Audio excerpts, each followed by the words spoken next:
Hello, everybody, and welcome to your favorite wrestling and racing show. We are talking about Rasslin and Racin, brought to you by Arden's Burger and Grill in Central South Carolina, the Point RV at Lake Hartwell, Sitting Pretty Dog Grooming, Pepsi Cola, and also we would like to thank our sponsors over at Ref Brandon, Beef and Rib, fixing to open up over in Westminster. Good. All right. Well, as you already heard him, he's on the line. We're talking about the man with a plan. He is Ref Brandon. Brandon, welcome to the show. Thank you. Appreciate it. Glad to be here again. All right. And, of course, this week we had no NASCAR. There was some penalties brought out against a couple racers. And, of course, Ref Brandon, we're going to get into next week talking about replacement drivers and silly season is already starting, and there's also several cars that's going to be changing hands next year, as you brought up last week about Stuart Haas leaving the sport. So a lot of different NASCAR stuff. We'll go into more on it next week, but this week we got SummerSlam, and of course that's WWE. That'll be this weekend. Also, AEW had two great shows this weekend, and of course they'll be in my hometown in Greenville Wednesday night.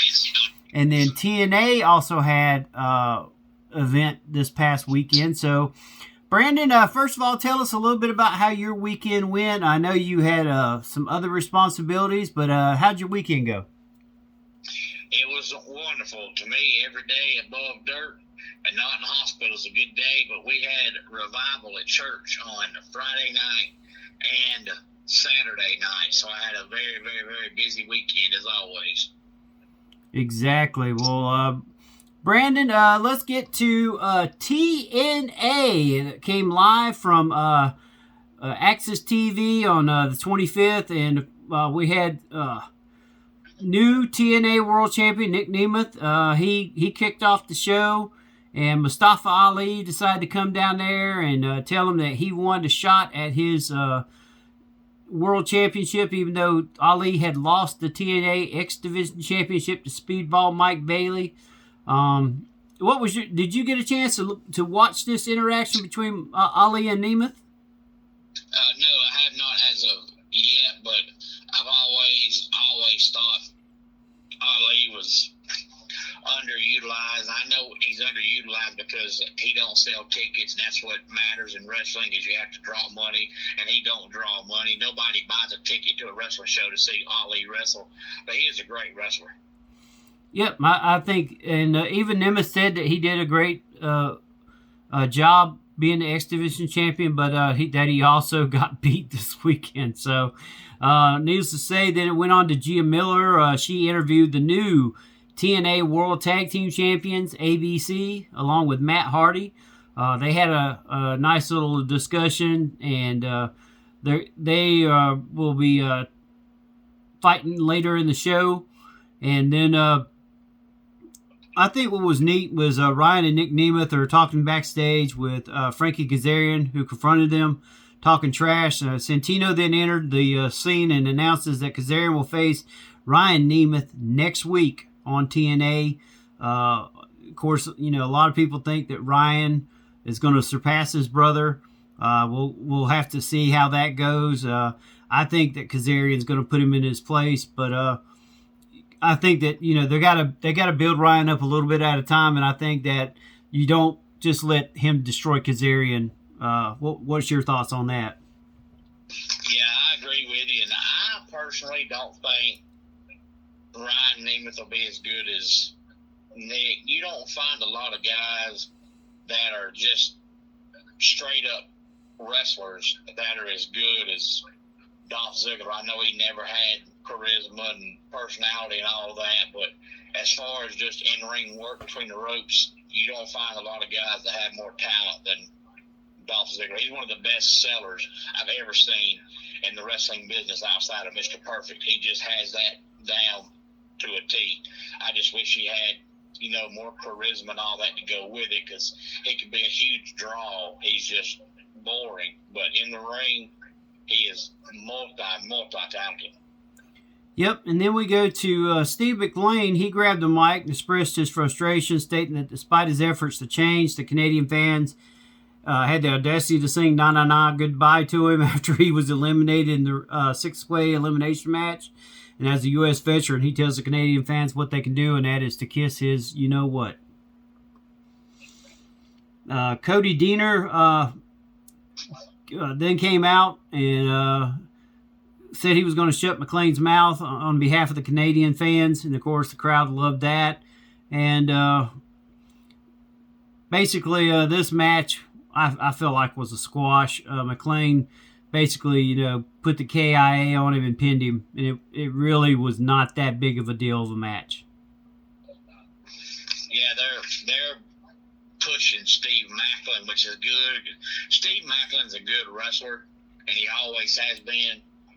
It's just he doesn't look like your average wrestler. He looks like a guy you see on the side of the road, but he's a good wrestler. He started getting a push back in WWE back in the day when him and Gunner were the Forgotten Sons, and they got pulled off TV, and then ever since then he ain't done a whole lot. And now he's doing good TNA, but me and my brother-in-law were talking earlier about having TNA being so good, but it's just the fact that it comes on a channel that nobody has, and I hate it because they've got the talent. They just need to somehow, some way get a network, because it seems like every time they get a new TV deal, they go to a smaller and smaller channel that nobody has. Well, one thing that, coming to speak of what you was talking about is TNA and NXT has really been cooking up, helping each other out, as Joe Hendry, the ever popular Joe Hendry, will be live in concert Tuesday night as part of NXT's Great American Bash.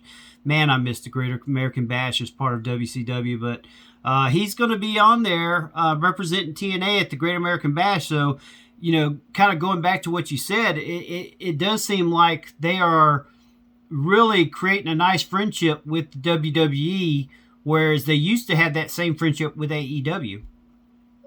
Yeah, they claim there's a chance. TNA had their Slammiversary event not too long ago, and they actually had a tag team match on the card that was TNA guys against NXT guys, and they say there's a chance that we might possibly see a premium live event going forward that'll be TNA roster against NXT's roster. I think it'd be a phenomenal idea because NXT has great talent, and so does TNA, but nobody has the channel TNA comes on, so maybe people will watch that and want to try to get a package to where they can watch TNA to see all the great talent that they have. So I think it'd be a great idea. Yeah, you can get TNA on the Access channel on Roku. It's free, but the thing is the actual live show doesn't show but 2 days later. So I think the show is actually on Friday nights, but it shows on that channel on Mondays. So it's like 2 to 3 days later. Unfortunately, that's just the way it is. Kind of like what WWE Raw is on Peacock. It shows 2 to 3 weeks later. So, well, hopefully that'll change when it goes to Netflix. We'll see what all happens. All right. Next up was AJ Francis with Rick Swann versus Joe Bishop versus Sami Callihan. I mean, this it was basically 2 on 1, and when it all was said and done, Francis took out Sami. I've always been a huge fan of Sami Callihan. I always have been. Yeah. It was actually a pretty decent match. Like I said, Francis chokeslammed Callihan and securing the victory. I think Callihan, he's not as hardcore as he used to be. Of course, age will get that to you, and he's not as over with the fans as he used to be. I remember when Callihan first came to TNA or Impact or whatever they want to call it. He was over because of his just craziness, kind of like the Sandman in ECW. He was just like a cult hero. But I think a lot of things that's holding him back has nothing to do with what he's done. I think he's cut back some on the hardcore because of the injuries, but I think it's because back in the day when he first got there, they didn't really have a lot of main event talent. So he was their main guy. Yeah. So, you had to get behind him because they had nobody else. Well, now they've got a whole entire roster of main event guys, so now he's just another guy. Of course, after this, a chilling video about Rosemary would play, and I'm sorry, but I've always been a Rosemary fan. I just think her attitude and just she's just a great ring competitor, but that she also plays the part, like back when she was with Abyss and Crazy Steve when they were, what was it called, Acid? Am I correct on that? I think so. That sounds right. Yeah, it was something to that aspect, but I am definitely looking forward to seeing Rosemary back. She's got a whole new look. I think she's kind of fine in a way. But it's going to be good seeing Rosemary back. She's definitely got a new look. You got to go and watch it. Next up, we're going to see Eric Young and Jordan Grace versus Ash by Elegance and Hammerstone. I know you didn't get to see this match, but I don't know. This Ash, she's just not over. You know what I'm saying? Yeah, now you see why WWE never used her, because she's a beautiful woman. She really is, and they changed her gimmick multiple times, trying to get her over because, you want her on TV because she's so pretty, but no matter what they done with her, the crowd just don't care about her. I don't know why, because typically when your audience is generally men, they're going to get behind a pretty woman. But for some reason, Dana Brooke she's just never sold. I don't know what it is. It's people don't care about her. Yeah, and of course, Ash knocks down Young, and Hammerstone is able to secure the victory by putting Young in a torture rack. All the meanwhile, they kept an eye out for Rosemary. For some odd reason, Rosemary is after Ash by Elegance once again, like we were just talking about. They're trying to push her, and it's just not... It's just a waste of time. I mean, nothing against her as far as a person, but I just think her persona just doesn't lead to anything that makes people excited. She's over like a fart jerk. Yeah, it's just not happening. Then we see Alicia Edwards addressing the TNL faithful in front of the broken system, which it's not that they're broken, it's the fact that there's not titles on all of them now. She's the only one with a belt, and she basically gives a look at all of them. They show close-ups of, Eddie Edwards, Moose, and Myers, and all of them are looking dejected. And, of course, she's not happy with them. And then we go from there to the walking weapon, and we all know who that is, Josh Alexander. I think he's a great wrestler. He reminds me of Kurt Angle, just his whole style. And he definitely is going to... be a reckon for. I think he's going to cause Nick Nemeth some issues. And then, of course, we got Speedball Mike Bailey comes and starts celebrating his historic win, becoming a two-time X Division champion. The Rascals enter the frame, and it leads to the System and Jock versus Matt Hardy and ABC, which is the main event. And, of course, the winners of the match would be Hardy and ABC. It was a fairly good match. I mean, when you got Matt Hardy and his craziness, sometimes stuff like that happens. Joe Hendry's music hit, and of course Montreal erupted because he's their favorite son. So it was a good match. I give the show a B. Wasn't bad, but it wasn't on my chart. It was almost like watching Rampage. Yeah, that's not bad. All right, and we go from there to AEW Collision. This weekend, did you get a chance to watch Collision, Brandon? No, I did not. Oh, mercy. Well, Brandon, what happened is we started off with Orange Cassidy versus Johnny TV with Taya Valkyrie. This match was it was pretty good. Of course, the winner was going to be Orange, thanks to Willow Nightingale coming down and chasing off Taya to the back. I still think that,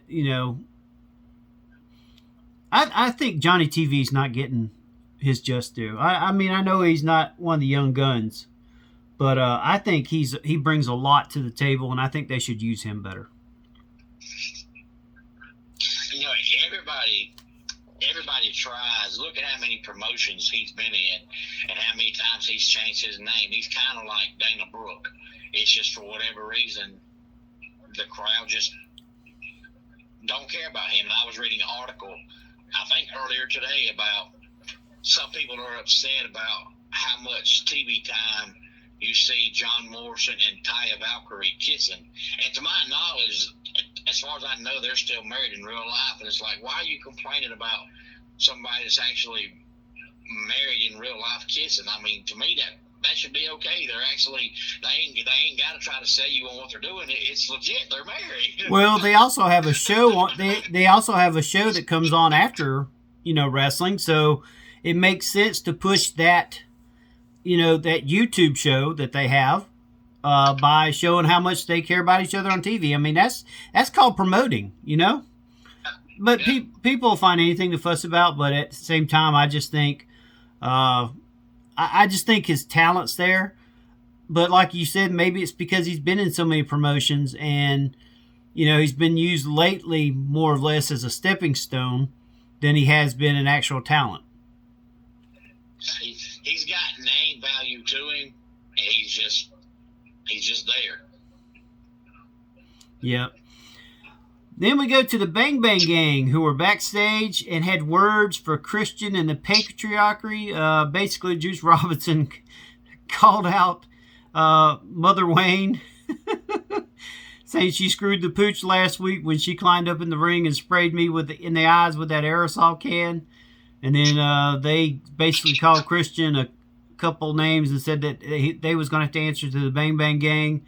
And the Collision Cowboys, if you're not down with that, we got two words for you: guns up. So I think this is a good way to keep the Bang Bang Gang and the Patriarchy busy with the AEW six-man tag titles, where in ROH you got the newly crowned, which we'll talk about a little bit later, newly crowned six-man tag champions Dustin Rhodes and, of course, the Von Erichs. And like you said, creating a division, I think they're doing that, especially they got Brian Cage and his group. They've got the Bang Bang Gang. They got the Black Bull Combat Club. You've got Alistair, what's his name? He's not Alistair Black no more. Malachi Black. You got Malachi Black's group. Top Flight with Action Andretti. I mean, they've got a great six-man tag. And that's the craziest thing. The six-man tag division dwarfs what the tag team division is. And that's the only thing I can't understand is, you would think you want the tag team division to be better, but in AEW, the six-man tag is bigger. Maybe it's because they got more wrestling stars and they're trying to get everybody so much TV time that they feel like if they can put six of them in the ring at one time, they're getting everybody some TV time. Yeah, that and the fact that they've got so many groups and so many factions that I guess maybe Tony Khan feels like if you have a tag team with them, then one of the guys is constantly playing a managerial role and not getting to wrestle. Will make them a six-man, and they can all wrestle because they've got tons of groups and tons of factions and all that. Yep, exactly.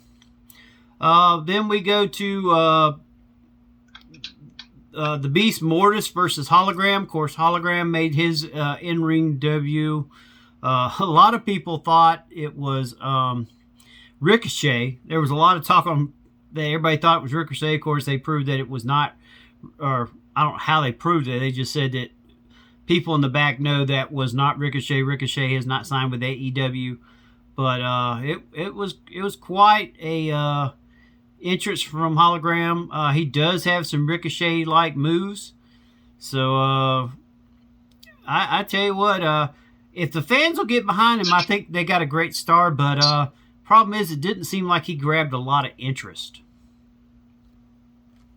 Yeah, the problem now with guys like that is it's kind of like back in the day when WCW had the cruiserweight division. You know, it was fun at first, but over time you had 975 guys that just it didn't mean as much. Well, now you've got so many guys that are 5'3" to 5'8", 150 pounds at high fly that when you see one, you've seen them all. So it's not catchy now because you've seen it over and over and over and over again. And I actually compare him to what WCW did once with, what was it called, Glacier? Am I correct on that? Well, Glacier was the Mortal Kombat rip-off of Sub-Zero. Yeah, but this guy's a rip-off of Glacier. Just by the way they try to push him on you. And to me, that's what I think of. When I seen him, I mean, of course, Glacier didn't fly like this guy does. He doesn't have those kind of moves, but it's just the fact that, you know, when I see him, the first thing that comes to my mind is back when, you know, they kept trying to push Glacier on us and get everybody excited about him, and people just couldn't do it. All right, we go to Thunder Rosa versus Maya World. Of course, Thunder Rosa is really trying to get her stamp going in AEW, but when it's all said and done, she ends up losing. Oh, excuse me. I'm sorry. She won this match. Oh, man. I'm sorry about that, Brandon. I just messed up there. I had to double check because I thought she had won, but she didn't. She won versus Maya World and had Maya World tap out to Thunder Rosa's move, which was her version of the camel clutch. What's your thoughts on Thunder Rosa? I have tried to get behind her because she's so good in the ring. Yeah. But for whatever reason, me and Thunder Rosa we just don't click. I don't know what it is. She's just boring to me. I just can't get behind her. She's good. It's just, I guess she's just not for me because she puts me to sleep. Yep. And then we end the night with another trios match. The Premier Athletes, which is actually a group of three guys that I think have a lot of talent. For some odd reason, they are not pushing them in any kind of wins. And that's Araya Davari, Josh Woods, and Tony Nese. And, of course, with Mark Sterling. And they took on the conglomeration, Tamura Hishi, Kyle O'Reilly, and ROH World Champion Mark Briscoe. This match basically, you know, ended with Kyle O'Reilly grabbing and putting the armbar on Woods and made Woods tap out. What's your thoughts on ending the night with another six tag? And this time it's not even guys that are really going for the six tag. Well, I mean, you could say that the Premier Athletes would, but it just, you know what I'm saying? It just didn't. Yeah, I don't think it's a very good idea to end the night with just 2 3-man teams. But if you're going to push the 6-man division, then I can see doing it. But it needs to at least be like a number one contenders match or something, not just a random 6-man tag team match. Yeah. Then FTW champion, the Learning Tree, Chris Jericho, had words for Suzuki after the match on Dynamite. Of course, as you saw, he beat Suzuki, and then Shibata came out and has now challenged, and then the Murder Heart Monster, Lance Archer, chased his opponents down the ramp. They're bringing him back and trying to get him some TV time. And I don't know. He's he's supposed to be taking on Will Ospreay in Greenville. So I think that's going to be neat. I wasn't expecting Ospreay to be in Greenville Wednesday night, but it's going to be neat seeing that Ospreay taking on Lance Archer. That's going to be an interesting match. Yeah, Lance Archer, to me, if they would book him right, would have a chance to, do something. But that he's on TV for about a month or so, and then he's gone 6 months, and then he's back for a couple months, and he's gone 6 months. So you really can't do a whole lot with him when you're only using him sporadically. So I'm not even sure why he stays around, to be honest with you. I don't understand it. I think they bring him in to give him a presence. Honestly, I would think if you're going to bring him back, I would start him in a feud with big, what's his name? The Redwood with Jericho. Man, you know who I'm talking about, the big guy. Used to be Kaz. Oh, yeah. Now they call him, what's his name? I think his name is W. Morrissey, which is his actual name. Yeah. But I would bring him in a battle with him, and that'd be a good battle of the big guys. You could spread that out over a couple months. But they don't. So we'll see where. But then we end with FTR, Dax Hardwood, and Cash Wheeler taking on the new M&M Collection, and that is the new team signed from WWE, Mansoor and Mason Madden. Fans, if you haven't seen them from back in the NXT, and they also did some on Raw, great little tag team, but of course, FTR would put Mansoor in the shatter machine and pin Mansoor after a miscalculation from Madden, basically. What's your thoughts on them coming over to AEW to help, I guess you could say, strengthen the tag team? Yeah, as long as they do something with them and not just send them out there to get beat every week, then it's useless. But as long as they do something with them, I think it's a good idea. Yep, and then we get a special match to end the night. Leo Rush versus the Bastard Pac. Pac gets this one pretty quickly by forcing Leo to tap in the Brutalizer. And then, of course, we go straight to the Battle of the Belts, which was also taped that same night. AEW Women's World Championship Eliminator match. Timeless Toni Storm versus Taya Valkyrie. And we end with, of course, Toni Storm winning with a Storm Zero pinfall. What's your thoughts on Toni Storm now getting ready to take on her Mariah May opponent coming at All In? Well, I've said it before. Toni Storm is a great wrestler. The timeless thing just doesn't do it for me. Yep. Now, this is something I think is setting up. It's Lexi Nair interviewed Kip Saban. Saban has, of course, recently, unfortunately, lost his father in real life 4 months ago.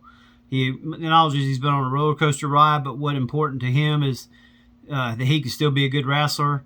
Couldn't understand why Nick Wayne keeps on constantly giving him the eye, and he basically says, you know where to find me, and I'm better than ever. I think this is going to lead up to probably Christian becoming another dad to another superstar. Do you see that happening too, just by the way it's coming? Yeah, I do. I think they'll end up being a tag team before it's all said and done and be like the fatherless duo or something. You know how that goes. They'll come up with something. Then the CMLL World Women's Championship, of course, as we found out, Willow Nightingale is the new champion, and she took on Deonna Purrazzo. And this match, I thought for sure Purrazzo was going to get it, but then, of course, leave it to Chris Statlander to come down and create havoc. And basically, when it's all said and done, Willow gets the win by pinning Deonna. And I don't know, man. You go from being a top star in TNA to being ran over in AEW with her. I think there's just more they could do with her. I would at least get her in with Athena at the ROH world title and, get a title on her because she deserves more. Yeah, it doesn't make much sense because she is a good wrestler, but not only that, usually when you see, these wrestling promotions sign these main event people that come from another promotion, they push them right away. And they brought in Deano, and they've done nothing with it. Yep. All right, then we get to our main event, the ROH World Six-Man Tag Team Championship match. The Undisputed Kingdom, Roderick Strong, and Tag Team Champions Mike Bennett and Matt Tavern take on Dustin Rhodes and Von Erichs. As we mentioned earlier, your new World Six-Man Tag Team Champions of ROH are Dustin Rhodes and Von Erichs. Dustin did an interview after the match saying that, he's held a lot of titles and maybe not the world title, but that this title meant the most to him because of where he is in his career. Also, the fact that it was a Rhodes and a Von Erichs to win it. And what say you about this, putting the title on Rhodes this late in his career, and also pushing the Von Erichs, who I honestly thought would be coming in as a tag team, not as six tag? Yeah, I don't really know if it does a whole lot to help their careers to come in and be given belts with a 70-year-old wrestler like Dustin Rhodes. I know he's not 70. I'm being funny, but I don't know if it really helps their career at all. But it doesn't hurt it. But you would think they would come in as a tag team and not be put with Dustin Rhodes. But I think it's AEW's way to try to keep Dustin happy, because the rumor is he's leaving the company at the end of the year. So at least this way he gets one more belt before he leaves. The only bad part about him leaving is now you're going to hear the rumors that he's going back to WWE and going to wrestle Cody and all that, which he might. But I just don't know how many matches Dustin's got left in him. Yeah. Well, I guess we're going to find out pretty soon. All right. Well, Rand, let's hurry up and get. We're already 30 minutes in, and just now get to SummerSlam. That's pretty good that we've had a good chance to talk about the other two that we normally don't. So let's get into SummerSlam. We got the matches so far. Of course, SummerSlam's this weekend. Your thoughts on Damian Priest defending the world title against Gunther? I got a feeling I know where this is going. Yeah, it's funny we're talking about this because my YouTube video for Monday was actually my predictions for SummerSlam, so I'm glad we're talking about it. But it's going to be in Cleveland on Saturday night. They've announced 7 matches. There's a chance they might add one more. I don't know, because the last couple of PLEs, they've only had 5 matches, and it's gone about 2 hours and 45 minutes. And this one's got 7 matches. So right now you're probably talking about probably 3.5 hours, which is pretty long. And I don't see any of these matches being pre-show matches. So to me, I think all 7 matches would be on the main card. But, I mean, the pre-show is 2 hours, so I would understand if one of the matches gets put on the pre-show. I just don't think any of these matches are, worthy enough to only be pre-show matches. But Damian Priest, Gunther, I can see going either way.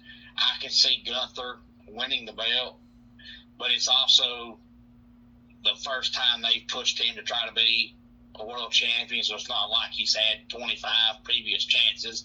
So I can also see Damian Priest retaining. But I think somehow, some way, Giovanni Vinci returns in this match and keeps Gunther from winning. So I'll say Damian Priest walks out still champion. All right. Rhea Ripley versus Liv Morgan.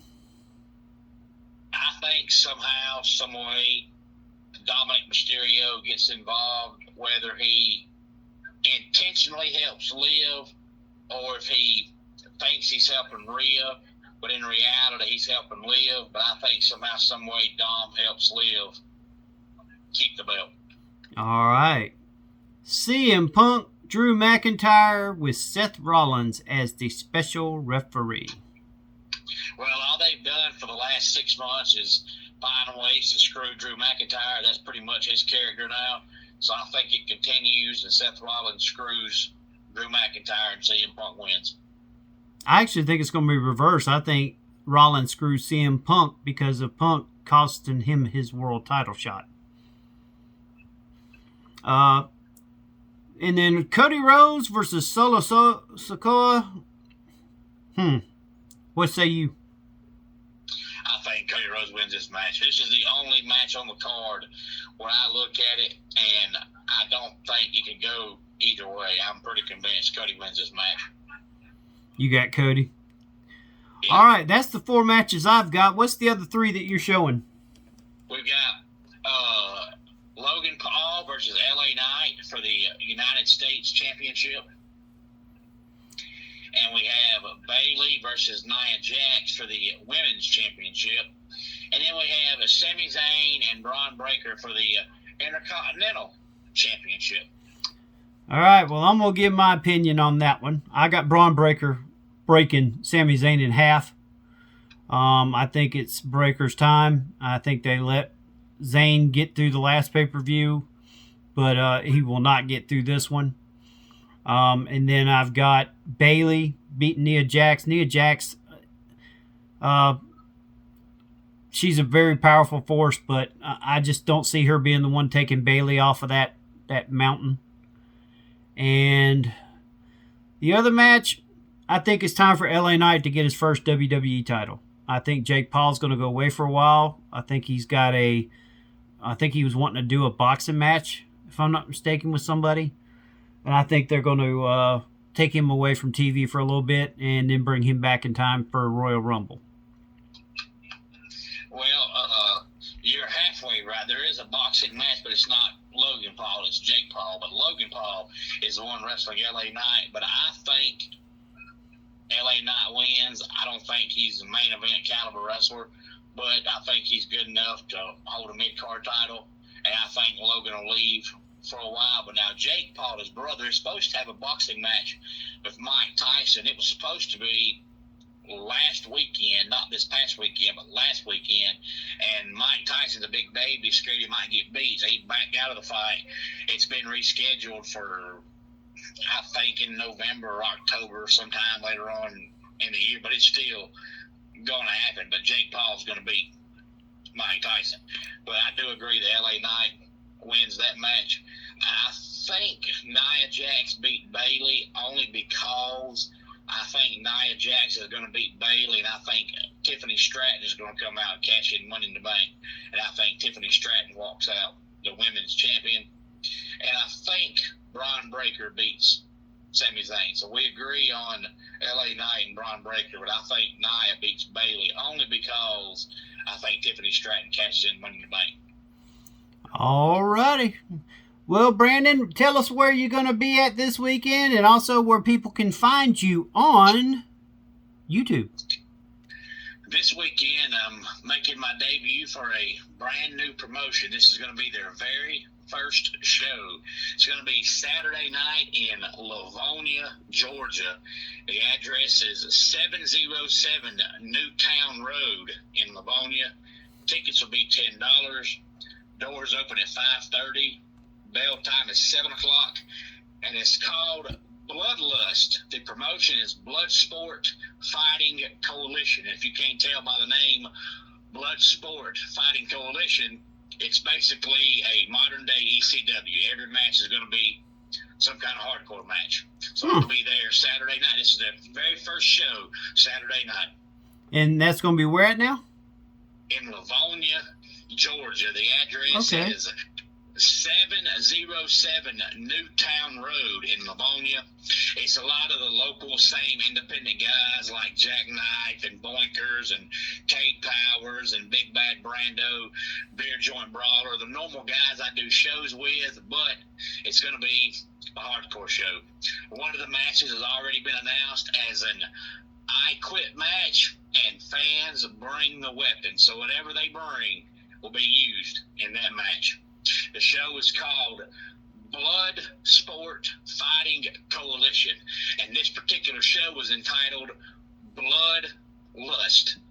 And on their Facebook flyer, it actually says parental advisory, so they're telling you it's going to be a lot of blood on this show. And when we say bring weapons, no guns or knives. No, no. Frying pans, tin pans, garbage cans, whatever you can bring in that's legal, bring it and they will let you in. All right, Brandon, it's been great talking to you again. Next week, we're going to do a lot more NASCAR as we prep up for the following Sunday, go through some of the silly season news that we're hearing, go over what happened at SummerSlam, get you ready for AEW All In. Lots of things that's going to be happening pretty soon. One quick note, I was looking at the ticket sales for AEW All In. As remember last year, it was over 70,000 tickets sold. Right now, they're sitting at 42,000, which still is a good gate, but nowhere near what they had last year. People are saying that to be respectable, they need to at least do 50,000. What's your quick thoughts on that, Brandon? It would be nice if they could reach 50, but I just don't know, if they'll get there. But AEW, that's good because, a lot of their weekly TV shows are nowhere near even selling out. So if they could sell 50,000, even though it's not as good as last year, it's still pretty good compared to what they normally, draw. Yeah, well, a lot of their stars will be back in time for that show. I know Samoa Joe's actually away filming that Peacock special that he did last year. That's why he's not on TV right now. And some of the other superstars they're talking about are supposed to be back in time. So hopefully, of course, as we know, AEW has great pay-per-views. It's always their TV that's been the thing. So we're going to see what happens. And Brandon, great talking to you. Great having you. And this has been Rasslin and Racin. We want to thank our sponsors, Arden Burger and Grill in Central South Carolina, Beef and Rib, Sitting Pretty Dog Grooming, Pepsi Cola, and of course, the Point RV at Lake Hartwell. Thanks for joining us.